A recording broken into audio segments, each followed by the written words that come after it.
Hello friends, welcome to Python learners. நம்ம சேனலில் இன்றைக்கி என்ன பார்க்க போகிறோன்னா chapter 5 getting started with Python. இந்த சாப்டரை பற்றி தான் பார்க்க போகிறோம். என்னடா டேரெக்டாக சாப்டர் 5 போயிட்டாங்களே, சாப்டர் 3யும் 4ம் என்ன ஆச்சு அப்படின்னு கேட்டிங்கன்னா, சாப்டர் 3யும் 4ம் சாப்டர் 5 முடிச்சதுக்கப்புறம் பார்த்தோன்னா இன்னும் கிளியராக இருக்கும். ஸோ நான் சாப்டர் 5க்கு வந்துட்டேன். வாங்க நம்ம சாப்டர் 5க்குள்ளே போகலாம். இப்போ சாப்டர் 5ல் பைத்தானை பற்றி சொல்கிறேன்னாங்க. What is Python? பைத்தான்னா என்ன தெரிஞ்சுக்கிட்டதுக்கப்புறம் தான் நம்மளால் எதுனாலும் சொல்ல முடியும். இப்போ பைத்தான்னா நம்மள நிறைய பேருக்கு என்னென்னு தோணுன்னா, பைத்தானுன்றது ஒரு பாம்பு அப்படின்னு தான் தோணும். ஆனால் அது கிடையாது. நம்ம நார்மல் டேர்ம்ஸில் பைத்தானுன்றது ஒரு வகையான பாம்பு தான். பட் நம்ம கம்ப்யூட்டர் சயின்ஸில் பைத்தான்னா என்னென்னா ஒரு ப்ரோக்ராமிங் லாங்குவேஜ். அந்த ப்ரோக்ராமிங் லாங்குவேஜோட சிம்பிள் தான் அந்த ப்ளூ கலர் அப்புறம் எல்லோ கலர் இருக்குல்ல, அதுதான். இந்த பைத்தானை யார் எக்ஸிஸ்டிங்க்கு கொண்டு வந்தாங்கன்னா, அதாவது இதை யார் டெவலப் பண்ணாங்கன்னா, குடியோ வேன் ரோசம் அவங்க தான் டெவலப் பண்ணாங்க. எப்போனா இது எப்போ எக்ஸிஸ்ட் ஆச்சுன்னா February 1991 எக்ஸிஸ்ட் ஆச்சு. இப்போ பைத்தான்ன்றது ஒரு ப்ரோக்ராமிங் லாங்குவேஜ்னு தெரிஞ்சிச்சு. ஆனால் இந்த ப்ரோக்ராம்னா என்ன அப்படின்னா, ஒரு செட் ஆஃப் இன்ஸ்ட்ரக்ஷன், அதாவது செட் ஆஃப் இன்ஸ்ட்ரக்ஷன்ஸு. இந்த இன்ஸ்ட்ரக்ஷன்ஸை வச்சு ஒரு சர்டைன் டாஸ்க் இல்லாட்டி ஒர்க்கை கம்ப்ளீட் பண்ணுறதுக்கு யூஸ் ஆகும். இதுதான் ப்ரோக்ராம்னு சொல்லுவாங்க. இந்த ப்ரோக்ராம்ஸை ப்ரோக்ராமிங் லாங்குவேஜ் அப்படின்றத மட்டும்தான் எழுத முடியும் அப்படின்னு சொல்கிறாங்க. அதான் special language known as programming language அப்படின்னு சொல்லியிருக்காங்க இங்கே. Next, what is Python?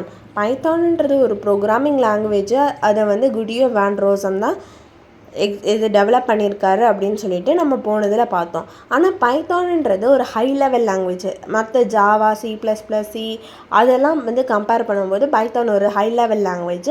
அப்புறம் பைத்தான் எப்படி நேம் வந்துச்சுன்னா, அதுக்கு பைத்தான் ஏன் நேம் வந்துச்சுன்னா, ஒரு BBC காமெடி ஷோவால் அதுக்கு பைத்தான்னு நேம் வந்துச்சு. அது என்ன அதோட காமெடி ஷோவோட பேர் என்னென்னா மான்டி பைத்தான்ஸ் ஃப்ளையிங் சர்க்கஸ். இந்த காமெடி ஷோவை வச்சு தான் பைத்தான் அப்படின்ற ஒரு நேமே வந்துச்சு அப்படின்னு சொல்கிறாங்க.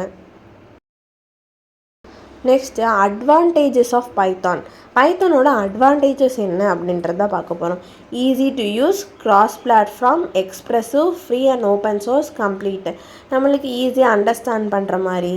கிராஸ் பிளாட்ஃபார்ம்னால் நம்ம இன்ட்ராக்டிவ் மோடு, ஸ்கிரிப்ட் மோடுன்னு 2 மோடு இருக்குது. அந்த எதில் வேணால் யூஸ் பண்ணிக்கலாம். எக்ஸ்ப்ரெஸ்னால் நம்மளுக்கு புரிகிற மாதிரி இருக்கும். ஃப்ரீ அண்ட் ஓப்பன் சோர்ஸ்னால் நீங்கள் இந்த பைத்தானை டவுன்லோட் பண்ணுறதுக்காக நீங்கள் எந்த காசும் கட்ட தேவை கிடையாது.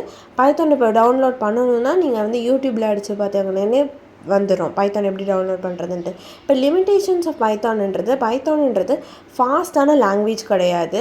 ஈஸியாக இருந்தாலும் ஆனால் ஃபாஸ்ட்டு கிடையாது. ஸ்லோவான லாங்குவேஜ் தான் மற்ற லாங்குவேஜை கம்பேர் பண்ணும்போது. அப்புறம் டைப் பில்டிங் இதுக்கு ஸ்ட்ராங் கிடையாது. லைப்ரரிஸுமே அதுக்கு கம்மியாக தான் இருக்கும் மற்ற லாங்குவேஜஸை கம்பேர் பண்ணும்போது. இதனால இது எல்லாம் தான் லிமிட்டேஷன்ஸ் ஆஃப் பைத்தான்னு சொல்லுவாங்க. நெக்ஸ்ட்டு, பைத்தானில் 2 டிஃப்ரெண்ட் வேஸில் நம்ம ஒர்க் பண்ணலாம் பைத்தானில்.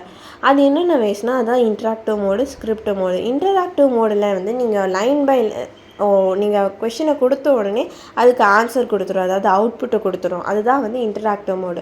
ஸ்கிரிப்ட் மோடுனால் நீங்கள் ஃபுல் ப்ரோக்ராமையும் முடிச்சுட்டு, அதாவது ஃபுல் செட் ஆஃப் இன்ஸ்ட்ரக்ஷன்ஸையும் முடிச்சுட்டு அதுக்கப்புறம் பிரிண்ட் ஸ்டேட்மெண்ட்டை வச்சு அவுட்புட்டு வாங்குறது தான் ஸ்கிரிப்ட் மோடு. இதுதான் இன்டராக்டிவ் மோடுக்கும் ஸ்கிரிப்ட் மோடுக்கும் உள்ள டிஃப்ரென்ஸு.